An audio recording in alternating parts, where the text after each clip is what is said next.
The door to Hell apartment 213 didn't look like much. A beige door, peeling walls, faint scent of bleach in the hallway.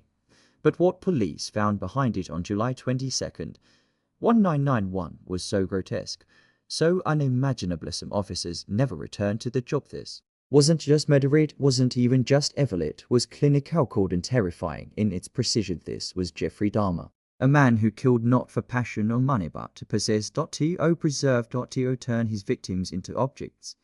And he nearly got away with all of it. Chapter 1. The first body began in 1978, Worth Township, Ohio. Jeffrey Dahmer was freshly 18. His parents' marriage had collapsed, and his mother had taken his younger brother. He was alone in a quiet house, drinking heavily. Slipping into obsession, then he met Stephen Hicks, a 19-year-old hitchhiker, long hair, bell-bottoms. On his way to a concert, Dahmer invited him over. They drank, listened to music, but when Stephen tried to leave, Dahmer panicked. He bludgeoned Hicks with a dumbbell, strangled him, and dismembered the body. He buried some bones, dissolved others in acid. Later, he dug up the remains, just to smash them again. He wouldn't kill again for almost a decade. But something inside him had changed. Chapter 2.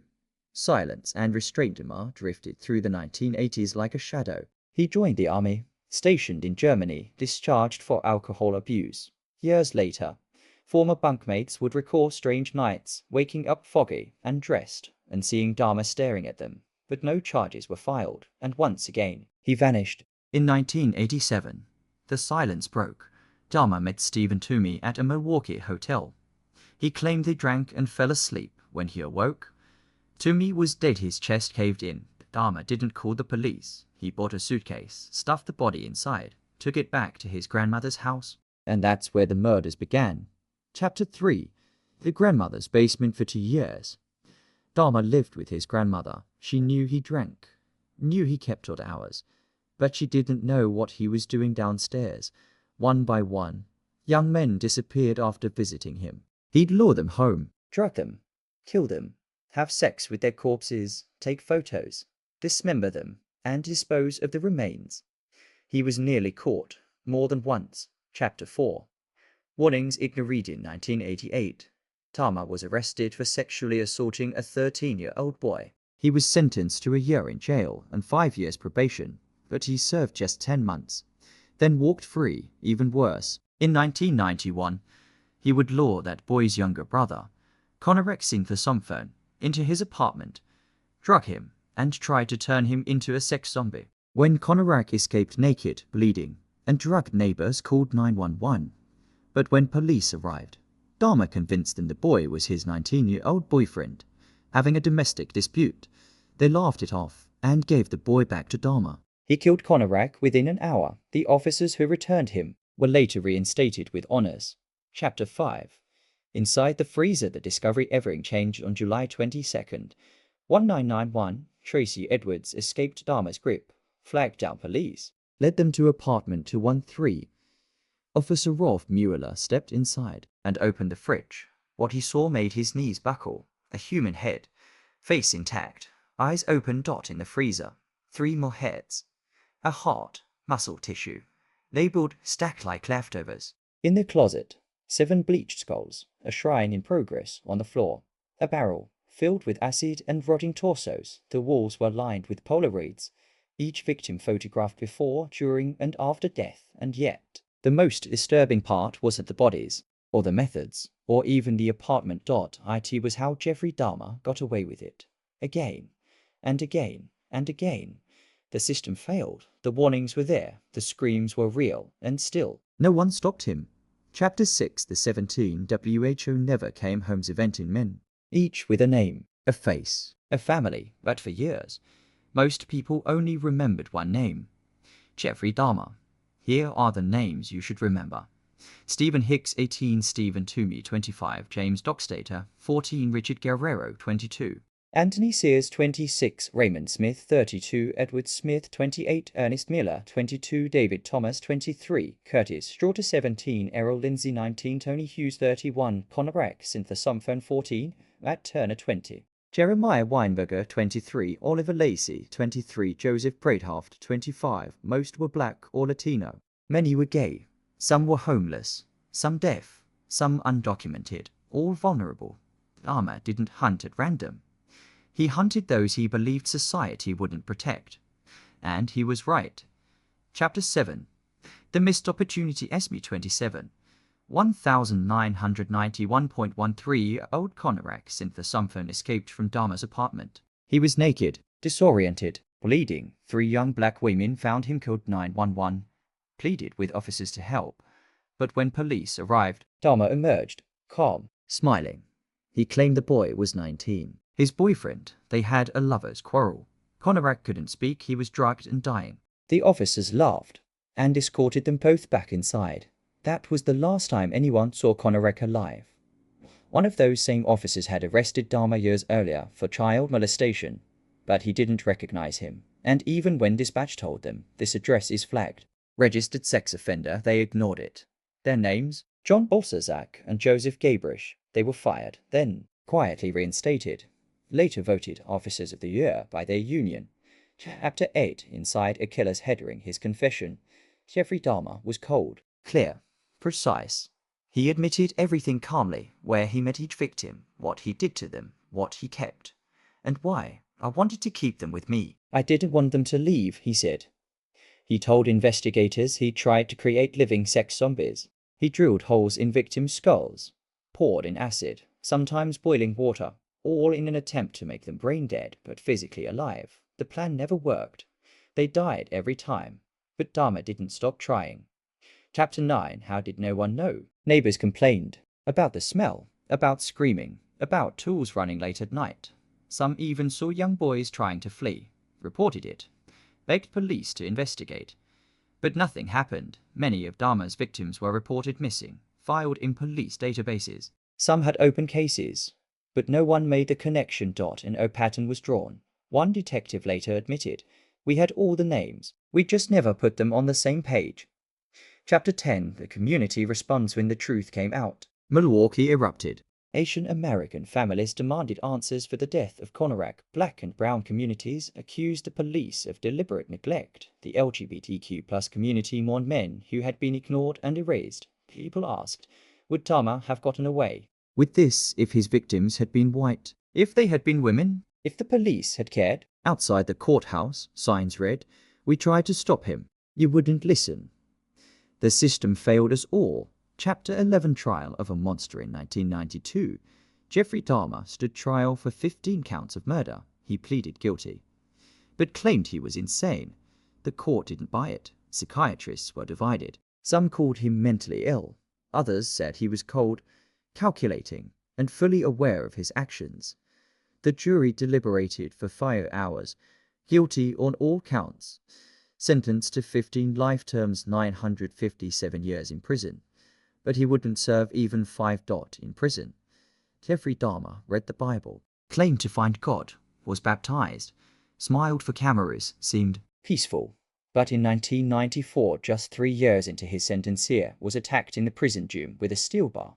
The man who killed him said God told him to do it. And what happened in that gym? What Dahmer reportedly said before he died may change everything. Chapter 12. Life after the trial. February 1992. Jeffrey Dahmer is sentenced to 15 consecutive life terms, 957 years behind bars.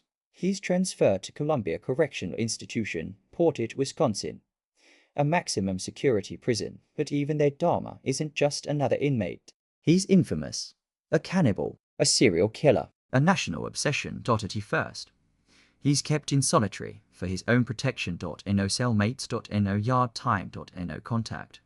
Just a Bible and a cement wall. Chapter 13. Dahmer finds God inside that concrete box. Something changed, or so he said. Dahmer began reading scripture, studying theology, requesting visits from pastors. In May 1994, he was baptized in the prison whirlpool. Media outlets covered it like a redemption arc. His parents claimed he was reborn. He told pastors he was sorry, that he hoped God could forgive him, even if the world never would. To some, it felt like a show. To others, it was genuine remorse. But to the men serving time with him, it didn't matter. Chapter 14. Dark humor behind bars. While Dahmer read the Bible, he also cracked jokes. Sick jokes. He'd mold food into shapes that resembled severed limbs, squirt ketchup on them, and say things like, "Wanna bite? You know I like it rare," to guards. To other inmates. To anyone who would react. To many.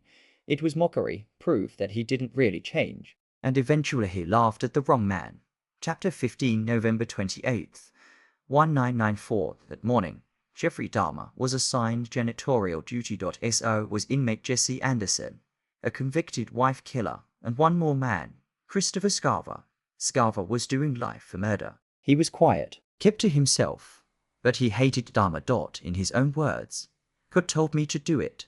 The three men were left alone. No guards, no supervision, just a mop, a weight bar, and a clock ticking toward fate.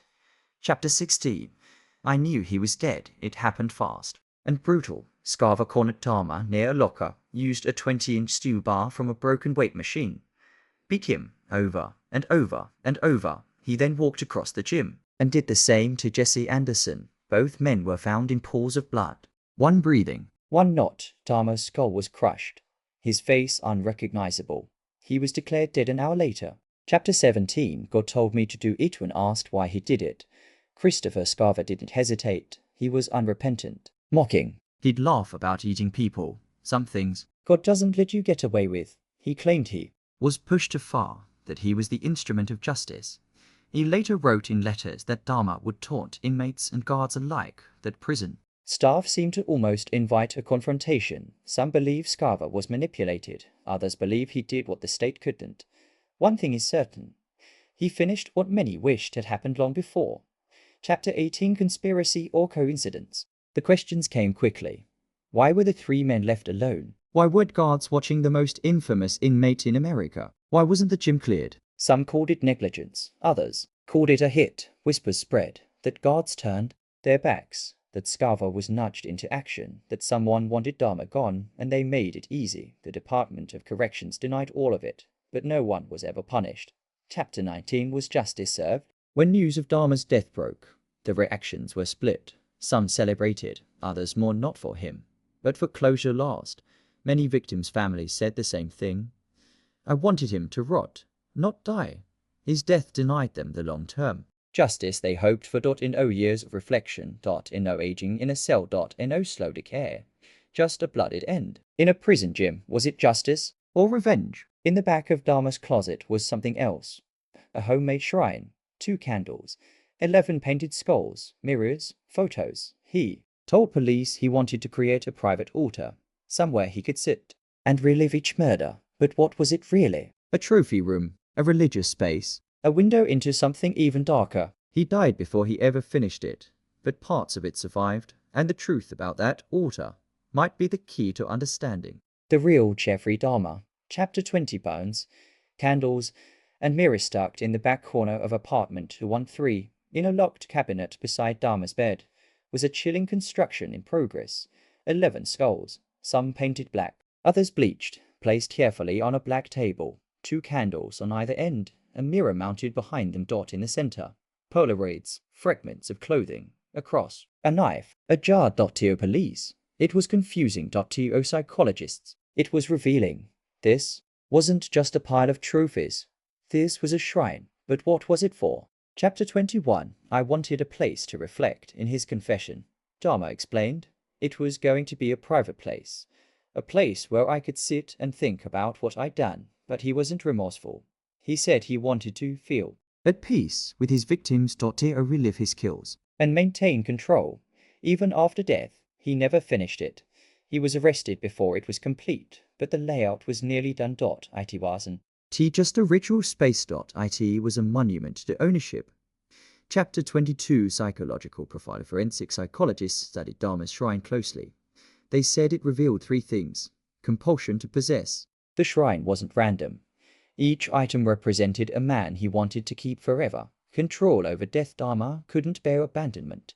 The shrine gave him power even when his victims were long gone. Spiritual obsession. He once told police, if my crimes had a theme, it was creating something that would never leave me. Some compared him to ancient ritualists, others to necrophiliac serials like Dennis Nilsen and Ed Gein. But Dahmer had no religious beliefs attached. This wasn't satanic. It wasn't demonic. It was deliberate psychosis built brick by brick.